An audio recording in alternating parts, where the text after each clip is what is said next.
Friend अस्सलाम वालेकुम, welcome to my YouTube channel. आप लोग का एक नए रिएक्शन वीडियो में स्वागत है। अभी हम देखने वाले हैं ध्रुव राठी का न्यू वीडियो। आप लोग वीडियो में बने रहिए। वीडियो अच्छा लगे तो लाइक शेयर, हमारे चैनल को सब्सक्राइब जरूर करिएगा।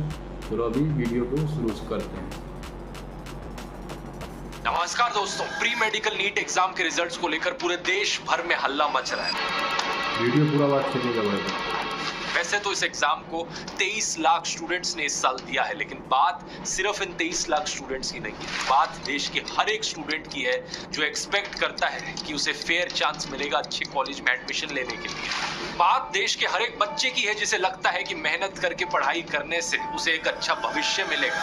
हम सब जानते हैं दोस्तों, हमारे देश में वैसे ही स्टूडेंट्स पर जबरदस्त प्रेशर रहता है। कंपटीशन बहुत टफ है। देश में अच्छे कॉलेजेस की सख्त कमी है। अच्छे कॉलेजेस में सीटों की सख्त कमी है। और अब सीटों के लिए जो एग्जाम्स कंडक्ट कराए जा रहे हैं, अगर वो भी ढंग से नहीं कराए जाएंगे तो क्या उम्मीद रह जाएगी देश के फ्यूचर के लिए। पेपर्स का लीक हो जाना या खराब तरीके से एग्जाम्स कंडक्ट करना, ये पिछले कुछ सालों से आम बात बन चुकी है। पिछले ही महीने एग्जाम हो जाने के कुछ दिन बाद पटना पुलिस ने 13 लोगों को पेपर लीक करने के जुर्म में अरेस्ट किया था। ये लोग 30 से 50 लाख रुपए चार्ज कर रहे थे हर एक स्टूडेंट से लीक्ड पेपर के लिए। इतना ही नहीं, 10 मई की इस खबर को भी देखिए। गुजरात में पूरा का पूरा रैकेट बस्ट किया गया। एक एजुकेशन कंसल्टेंसी ओनर एक स्कूल टीचर और बीजेपी नेता के साथ मिलकर स्टूडेंट से 10-10 लाख रुपए चार्ज कर रहा था एग्जाम में मदद करने के लिए। पेपर लीक्स तो आज के इस नए भारत में इतनी आम बात बन चुकी है कि द इंडियन एक्सप्रेस की इन्वेस्टिगेशन ने बताया पिछले 5 सालों में 41 अलग अलग पेपर लीक्स देखने को मिले हैं, जिनकी वजह से 1.4 करोड़ जॉब सीकर्स की जिंदगियों पर असर पड़ा है। कितनी ही बार प्रोटेस्ट देखने को मिले हैं इन पेपर लीक्स को लेकर, इस बार भी देखने को मिले और हमेशा की तरह इन प्रोटेस्ट को नजरअंदाज कर दिया जाता। लेकिन बात इस बार सिर्फ पेपर लीक्स तक नहीं रुकी। जब 4 जून को नीट एग्जाम के रिजल्ट सामने आए तो कुछ अनबिलीवेबल इररेगुलरिटीज देखने को मिली। एक बड़े स्केल पर किया गया स्कैम इसे कहा जा रहा है। ट्रांसपेरेंसी ट्रांसपेरेंसी ट्रांसपेरेंट, ये थोड़ी ट्रांसपेरेंट होता है। ट्रांसपेरेंट होता है, आप खुद से आके बताइए। हमारी रूह क्या उठती है जब उस बच्चे का वीडियो देखते हैं। पूरे देश भर के विद्यार्थियों के साथ छलावा किया है। छात्रों ने पेपर भरा था। नरेंद्र मोदी जी, चुप्पी छोड़ो। बेटा कुछ बोल ना, तू पास तो हो जाएगा ना। इमेजिन करो दोस्तों, एक स्टूडेंट पर क्या बीतती होगी। कोई 16-17 साल का लड़का दिन रात मेहनत करके साल भर लगाता है इस एक एग्जाम की तैयारी करने में, और फिर ये स्कैम की खबर सुनने को मिलती है। सारी मेहनत पर पानी फिर गया। इसलिए एक बड़ा सिंपल सा लेकिन जरूरी एडवाइस है, लाइफ में हमेशा एक प्लान बी या प्लान सी होना चाहिए। किसी एक एग्जाम के भरोसे अपने पूरे फ्यूचर को दांव पर मत लगाओ। आपके पास हमेशा कम से कम एक बैकअप प्लान तो जरूर होना चाहिए। और इसी से ही रिलेटेड मैं आपको ऑफर करना चाहूंगा, अगर आप में से कोई इंटरेस्टेड है यूट्यूब को अपना करियर बनाने में, तो मैंने पूरा एक 7.5 घंटे का कोर्स बनाया है, द यूट्यूब ब्लूप्रिंट। इसमें मैंने आपको स्टेप बाय स्टेप सिखाया है कैसे आप यूट्यूब को अपनी पार्ट टाइम जॉब या फुल टाइम करियर बना सकते हैं। इस डिटेल्ड कोर्स में मैं आपको वो सब सिखाता हूं जिसकी आपको जरूरत है यूट्यूबर बनने के लिए। वीडियो एडिटिंग, फिल्म मेकिंग, पैसे कैसे कमाने हैं कंटेंट क्रिएशन में, इवन आपको कौन सा टॉपिक चुनना चाहिए अपना यूट्यूब चैनल बनाने के लिए, कौन से सबसे सक्सेसफुल नीशेस और जॉनरेज होते हैं। मैंने अपने 10 साल के यूट्यूब करियर में जितना कुछ सीखा है सब इस कोर्स में सिखाया है, सिर्फ एक मकसद से, ताकि आपको भी मौका मिल पाए इस फील्ड में करियर बनाने का। अगर आप इंटरेस्टेड हैं जरूर जाकर चेकआउट करिए। इसका लिंक नीचे डिस्क्रिप्शन में मिल जाएगा, या फिर आप इस QR कोड को भी स्कैन कर सकते हैं। और आप में से पहले 1000 लोगों के लिए 45% डिस्काउंट है। कूपन कोड इस्तेमाल कीजिए STUDENT45। तो जल्दी से जाकर चेकआउट कर सकते हैं। और अब टॉपिक पर वापस आते हैं। नीट UG का एग्जाम ये है national eligibility cum entrance test for undergraduates. ये देश भर के सारे मेडिकल, डेंटल और आयुष कोर्सेज का अंडर ग्रेजुएट्स एडमिशन एग्जाम है। देश में कराया जाने वाला इकलौता ऐसा एग्जाम। इससे पहले AIPMT का टेस्ट हुआ करता था, all India pre medical test. लेकिन जब वो होता था तो कई सारे मेडिकल कॉलेजेस और स्टेट्स के अपने अलग अलग प्री मेडिकल एग्जाम्स होते थे। इन सभी एग्जामों को एक एग्जाम से रिप्लेस करने के लिए नीट इंट्रोड्यूस किया गया 2013 में। शुरुआत में कई सारी स्टेट्स जैसे कि आंध्र प्रदेश, कर्नाटका, गुजरात, वेस्ट बंगाल, तमिलनाडु ने इसके खिलाफ प्रोटेस्ट किया था, इसलिए कई साल का समय लग गया और 2016 में जाकर ही पहला नीट एग्जाम कंडक्ट किया गया। पहले 3 सालों के जो नीट एग्जाम्स थे उन्हें ओवरसी किया गया था CBSE के द्वारा, लेकिन 2019 के बाद से इन एग्जाम्स को कंडक्ट कराने की रिस्पॉन्सिबिलिटी NTA को दी गई। NTA यानी नेशनल टेस्टिंग एजेंसी, ये एक ऑटोनोमस एजेंसी है जिसे नवंबर 2017 में एस्टैब्लिश किया गया था under the department of higher education of the ministry of education of India. इस एजेंसी को बनाया तो इस उम्मीद से गया था कि इसके पास अपना इंडिपेंडेंस होगा, हमें ज्यादा ट्रांसपेरेंसी देखने को मिलेगी एग्जाम्स कंडक्ट कराते वक्त, लोगों का कॉन्फिडेंस बढ़ेगा इन एग्जाम्स को लेकर। लेकिन हुआ इसका उल्टा ही है। आज लोगों का सारा गुस्सा इस एनटीए की ओर देखने को मिल रहा है। क्या कारण है इसके पीछे, आइए थोड़ा गहराई से समझते हैं। बात क्या है दोस्तों, प्रॉब्लम्स इस एग्जाम के कंडक्ट होने से पहले ही शुरू हो गई थी। 9 फरवरी 2024 को एनटीए ने इस एग्जाम की रजिस्ट्रेशंस ओपन करी थी और 1 महीने तक का समय दिया था। डेडलाइन थी 9 मार्च रजिस्टर करने की, जो कि नॉर्मल है, 1 महीने तक का समय दिया गया, लेकिन 9 मार्च को 1 हफ्ते के लिए और एक्सटेंड कर दिया जाता है इस डेडलाइन। अब ये भी कोई इतनी बड़ी बात नहीं है, क्योंकि हो सकता है कुछ स्टूडेंट्स इतने मगन हो पढ़ाई करने में कि वो इस 1 महीने में रजिस्टर करना ही भूल गए एग्जाम के लिए। ठीक है, उनके लिए 1 हफ्ते और एक्सटेंड कर दी डेडलाइन, लेकिन 1 महीने बाद और 9 अप्रैल को फिर से इस रजिस्ट्रेशन लिंक को खोला जाता है। 9 अप्रैल से लेकर 10 अप्रैल तक स्टेक होल्डर्स रिक्वेस्ट पर, और इसके बाद एक और बार एक करेक्शन विंडो दी जाती है 11 अप्रैल से लेकर 15 अप्रैल तक। ये किस स्टेक होल्डर की रिक्वेस्ट थी। इसके बाद एग्जाम कंडक्ट किया जाता है 5 मई को, और इसके बाद भी ढेर सारी पेपर लीक्स की खबरें आती हैं अलग अलग स्टेट से, कभी गुजरात से, कभी बिहार से, तो कभी उड़ीसा से। लेकिन असली मजाक शुरू होता है 4 जून को, जब रिजल्ट्स डिक्लेयर होते हैं। नीट का एग्जाम एक एमसीक्यू एग्जाम है जिसमें 4 अलग अलग सब्जेक्ट्स में सवाल पूछे जाते हैं, फिजिक्स, केमिस्ट्री, जूलॉजी और बोटैनी। हर एक सब्जेक्ट में 50 क्वेश्चन होते हैं, जिनमें से 45 अटेम्प्ट करने होते हैं, तो टोटल आउट ऑफ 200 180 क्वेश्चंस को अटेम्प्ट करना होता है। हर सही जवाब के मिलते हैं +4 मार्क्स, हर गलत जवाब के -1 मार्क। 3 घंटे 20 मिनट का समय दिया जाता है और मैक्सिमम मार्क्स जो पॉसिबल है वो 720 है। अब होता क्या है कि 67 स्टूडेंट्स फुल मार्क्स स्कोर करते हैं, 720 आउट ऑफ 720। सबके सबको ऑल इंडिया रैंक 1 मिल जाती है। ये एक बहुत ही अजीब चीज है, क्योंकि पिछले साल जो एग्जाम हुआ था उसमें सिर्फ 2 लोगों ने टॉप किया था। उससे पिछले साल 2022 का जो नीट था उसमें 4 लोगों ने टॉप किया था, लेकिन किसी को भी फुल मार्क्स नहीं मिले थे। 715 हाईएस्ट स्कोर था। उससे पिछले साल 2021 में सिर्फ 3 लोगों ने टॉप किया था, और अब अचानक से 67 लोग टॉप करने लग गए। ये कैसे हो सकता है? एनटीए ने इसको लेकर 3 रीजंस दिए। पहला, एक ऑफिशियल ने उनके कहा कि इस साल का एग्जाम काफी आसान था, इसलिए इतने सारे लोगों ने टॉप कर दिया। लेकिन जब स्टूडेंट्स और एक्सपर्ट से पूछा गया तो उन्होंने रिजल्ट्स आने से पहले कहा था कि एक्चुअली में इस साल का एग्जाम तो बहुत टफ था। वो कह रहे थे कि जो स्कोर होगा वो नीचे जाएगा, कोई टॉप नहीं कर पाएगा। दूसरा, एनटीए ने कहा कि इस साल जो नंबर ऑफ कैंडिडेट्स थे वो कहीं ज्यादा थे। 3 लाख ज्यादा कैंडिडेट्स अपेयर कर रहे थे इस एग्जाम के लिए 2023 के कंपैरिजन में। तो क्योंकि ज्यादा कैंडिडेट्स थे इसलिए नेचुरली हायर स्कोर्स देखने को मिलेंगे।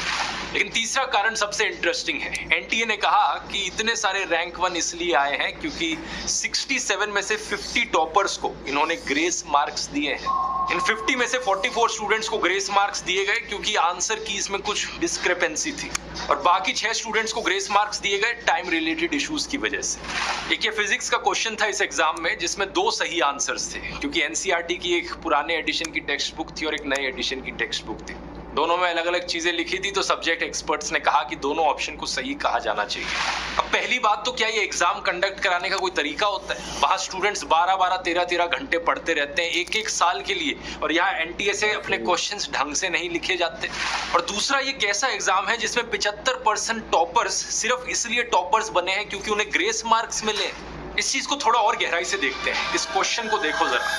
क्वेश्चन था कि इन दोनों में से कौन सी स्टेटमेंट करेक्ट है। पहली स्टेटमेंट है atoms are electrically neutral as they contain equal number of positive and negative charges, और दूसरी स्टेटमेंट है atoms of each element are stable and emit their characteristic spectrum. इस क्वेश्चन का सही जवाब है कि पहली स्टेटमेंट सही है और दूसरी स्टेटमेंट गलत है, यानी कि ऑप्शन नंबर 4।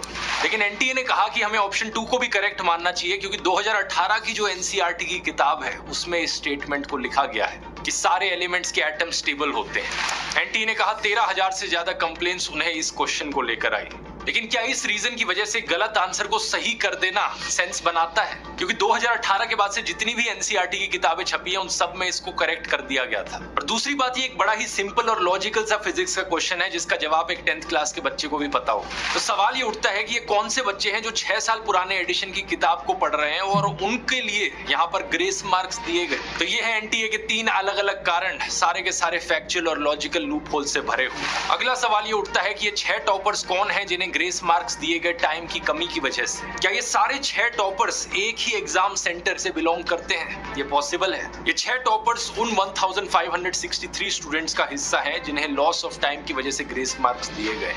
और इनमें से कुछ स्टूडेंट्स ऐसे हैं जिन्हें 718 या 719 आउट ऑफ 720 मार्क्स मिल गए, जो कि टेक्निकली इम्पॉसिबल है मिलना, क्योंकि या तो आपको सही जवाब के +4 मिलेंगे या गलत जवाब के -1 मिलेंगे। तो नॉर्मल कंडीशंस में इस एग्जाम का स्कोर या तो किसी का 720 आ सकता है या 716 या 715 आ सकता है। 718, 19 पॉसिबल नहीं। ये दो स्टूडेंट्स जिनको स्कोर मिले ये भी उसी झज्जर सेंटर के हैं जिससे 6 टॉपर्स निकले हैं। जब एनटीए से पूछा गया कि उन्होंने ग्रेस मार्क्स क्यों दिए तो उन्होंने कहा कि कई पिटीशंस फाइल करी गई थी नीट 2024 के कैंडिडेट्स के द्वारा high court of Punjab and Haryana के सामने। उन स्टूडेंट्स ने कहा था कि उन्हें लॉस ऑफ एग्जाम टाइम देखने को मिला, तो इसकी वजह से एनटीए ने उन्हें ग्रेस मार्क्स दिए। और ग्रेस मार्क्स देने के लिए उन्होंने सुप्रीम कोर्ट की 2018 की एक जजमेंट का इस्तेमाल किया था। उस जजमेंट के अनुसार एक स्टैंडर्ड मेथड को नॉर्मलाइज करके यहाँ कैलकुलेट किया जा सकता है कि लॉस टाइम के लिए कितने ग्रेस मार्क्स दिए जाने चाहिए। लेकिन अब यहाँ पर बात ये उठी कि 2018 की जो जजमेंट थी ये CLAT एग्जाम, लॉ के एग्जाम को लेकर थी, और इस जजमेंट को इस कैटेगरी में लिखा गया था, admission to educational institutes other than medical and engineering. यानी कि ये क्लियरली लिखा गया था कि इस जजमेंट को इस्तेमाल नहीं किया जा सकता इंजीनियरिंग और मेडिकल एग्जाम्स के लिए। तो सवाल ये कि एनटीए ने कैसे इसे इस्तेमाल कर लिया, एग्जैक्टली कितने ग्रेस मार्क्स दिए गए हैं यहाँ पर, एग्जैक्टली कौन से फॉर्मूला का इस्तेमाल किया गया है, और अगर सही में लॉस ऑफ टाइम देखने को मिल रहा था तो 10-20 मिनट क्यों नहीं एक्सटेंड कर दिया गया एग्जाम को, ग्रेस मार्क का ही सिस्टम क्यों इस्तेमाल किया गया। लोग आरोप लगाते हैं कि यहाँ पर करप्शन हुई है और ये एक स्कैम है। बात यहाँ खत्म नहीं होती है। इंडियन मेडिकल एसोसिएशन के जूनियर डॉक्टर्स नेटवर्क ने एक और मुद्दा उठाया। रिजल्ट्स के डिक्लेयर किए जाने से पहले एनटीए एक OMR शीट को रिलीज करता है, ऑप्टिकल मार्क रिकग्निशन शीट, जो कि बेसिकली स्टूडेंट की आंसर शीट है जहां पर उसने MCQ के जवाब भरे। ये इसलिए किया जाता है ताकि स्टूडेंट्स को एक फेयर आइडिया मिल पाए कि उनका स्कोर क्या होगा। लेकिन प्रॉब्लम क्या हुई कि कई स्टूडेंट्स को अपने अलग ही मार्क्स दिखे अपने स्कोर कार्ड्स में as compare to their answer sheet. जैसे कि एक केस था 18 साल की आशिता का, उसकी OMR शीट में लिखा था कि उसका स्कोर होगा 384, लेकिन जब फाइनल रिजल्ट्स आए तो उसका स्कोर दिखा उसे 308, 80 मार्क्स का डिफरेंस। एक और स्टूडेंट 21 साल के शोएब ने कहा कि 10 मार्क्स का डिफरेंस देखने को मिला OMR शीट और रिजल्ट्स के बीच में। इतनी सारी प्रॉब्लम्स थी और इन सारी प्रॉब्लम्स के सबूत आ जाने से पहले ही रिजल्ट्स को 10 दिन पहले डिक्लेयर कर दिया जाता है। और ये कोई रैंडम 10 दिन नहीं थे, स्ट्रैटेजिकली उसी दिन नीट एग्जाम के रिजल्ट्स को अनाउंस किया गया जिस दिन इलेक्शन रिजल्ट्स भी आए। 4 जून का दिन, जिस दिन सारा मीडिया बिजी था इलेक्शंस को कवर करने में। क्या इलेक्शन के शोर शराबे के बीच में यहाँ एक स्कैम को छुपाने की कोशिश करी जा रही थी? सवाल बहुत सारे हैं और अब तो सुप्रीम कोर्ट भी एनटीए से जवाब मांग रहा है। सुप्रीम कोर्ट ने कहा है the sanctity of the exam has been affected, so we need answers. Social media पर ढेर सारे लोगों ने अपनी आवाज उठाई है। ऑपोजिशन लीडर्स राहुल गांधी, संजय सिंह, अखिलेश यादव और MK स्टालिन भी कार्रवाई की मांग कर रहे हैं। पार्लियामेंट में भी इसको एक बड़ा मुद्दा बनाने का वादा किया गया है। इन सब चीजों का जब दबाव बढ़ा तो एनटीए ने 8 जून को अनाउंस किया कि एजुकेशन मिनिस्ट्री एक 4 मेंबर पैनल सेटअप करेगी इस इशू को एग्जामिन करने के लिए। 40,000 से ज्यादा स्टूडेंट्स इस पिटीशन को साइन कर चुके हैं जिसकी मांग है कि इस एग्जाम को दोबारा से कंडक्ट कराया जाए। अगर आप भी इस मांग से सहमत हैं तो नीचे डिस्क्रिप्शन में लिंक दिया गया है इस पिटीशन का, जाकर साइन कर सकते हैं। इस सब के बाद भी एनटीए का कहना है कि इस एग्जाम की इंटेग्रिटी को कॉम्प्रोमाइज नहीं किया गया है। Integrity etc. of this exam throughout the country was not compromised. Integrity का पर्यायवाची है सैंक्टिटी, वही शब्द जिसका इस्तेमाल सुप्रीम कोर्ट ने किया। मैं यहाँ पूछना चाहूंगा, सैंक्टिटी आज के दिन बची ही किस एग्जाम में? हर दूसरे एग्जाम में यही पेपर लीक्स देखने को मिलते हैं, ऐसी ही इरेगुलरिटीज देखने को मिलती है। क्या देश की सरकार को अपने देश के फ्यूचर की चिंता भी है? हमारे देश के एजुकेशन मिनिस्टर हैं धर्मेंद्र प्रधान, 2021 से यही रहे हैं और इलेक्शन रिजल्ट्स के बाद भी जब नई सरकार बनी दोबारा से इन्हें ही एजुकेशन मिनिस्टर बनाया गया। लेकिन इनके ट्विटर पर जाकर अगर आप देखोगे तो ऐसा लगता है ये एजुकेशन मिनिस्टर नहीं बल्कि नरेंद्र मोदी के PR मिनिस्टर। ऊपर से लेकर नीचे तक आपको दिखेगा सिर्फ नरेंद्र मोदी का चेहरा। हर दूसरे ट्वीट में मोदी का मेंशन किया गया है, कभी मोदी अगेन, कभी मोदी 3.0, कभी मोदी ये, कभी मोदी वो। लेकिन नीट एग्जाम को लेकर आपको कहीं कोई ट्वीट मिल जाए तो मुझे बता देना। अरे नीट तो छोड़ो, एजुकेशन से रिलेटेड एक भी ट्वीट ढूंढ कर दिखा दो इनके ट्विटर अकाउंट। ऐसे लोगों की वजह से देश की पूरे एजुकेशन सिस्टम की ये हालत। हाँ धर्मेंद्र प्रधान जी, आप ही बता दो कितना काम किया एजुकेशन के लिए आपने देश में पिछले 3 सालों में। इन नेताओं को जब तक हम अकाउंटेबल नहीं ठहराएंगे इन चीजों का सोल्यूशन नहीं निकल सकता दोस्तों। सारी पावर इनके हाथों में है और ये देश के भविष्य का सवाल है, स्टूडेंट्स के फ्यूचर का सवाल है, देश के मेडिकल इंफ्रास्ट्रक्चर का सवाल है। इतना प्रेशर बनाने के बाद आज का लेटेस्ट अपडेट ये आया है कि फाइनली एनटीए ग्रेस मार्क्स को हटाने के लिए राजी हो गया है। वो 1563 कैंडिडेट्स जिन्हें ग्रेस मार्क्स दिए गए, अब उन्हें ऑप्शन दिया जा रहा है कि या तो वो दोबारा से एग्जाम दे दे या फिर अपना स्कोर बिना ग्रेस मार्क्स के एक्सेप्ट कर ले। ये ग्रेस मार्क्स की समस्या के लिए सही सॉल्यूशन है, लेकिन बाकी और प्रॉब्लम्स का क्या? Paper leaks, inflated score, same centre से 6 टॉपर्स का होना, इन सारी चीजों पर अभी भी जवाब देना बचता है। इकट्ठे होकर इसी तरीके से आवाज उठाते रहिए और याद रखिए, अपनी उम्मीद कभी मत खोना। 2022 में 13,000 से ज्यादा स्टूडेंट्स ने आत्महत्या करी इस एजुकेशन सिस्टम से निराश होकर। मैं समझ सकता हूं कितना फ्रस्ट्रेटिंग होगा ऐसे सिस्टम से डील करना, लेकिन at the end of the day ये भी याद रखिए कि एक एग्जाम सब कुछ नहीं होता। एक एग्जाम आपकी जिंदगी तय नहीं करता, इसलिए अपना हौसला कभी मत खोना। अब चाहे तो मेरी जिंदगी की कहानी से इंस्पिरेशन ले सकते हैं। मैंने किसी भी ऐसे एग्जाम को टॉप नहीं किया था, लेकिन इसका मतलब ये नहीं कि मैं कामयाब नहीं बन पाया जिंदगी में। द YouTube ब्लूप्रिंट कोर्स का लिंक नीचे डिस्क्रिप्शन में मिल जाएगा और कूपन कोड है STUDENT45। और अब आप यहाँ क्लिक करके इस वीडियो में मेरी पूरी लाइफ स्टोरी जान सकते हैं। बहुत बहुत धन्यवाद।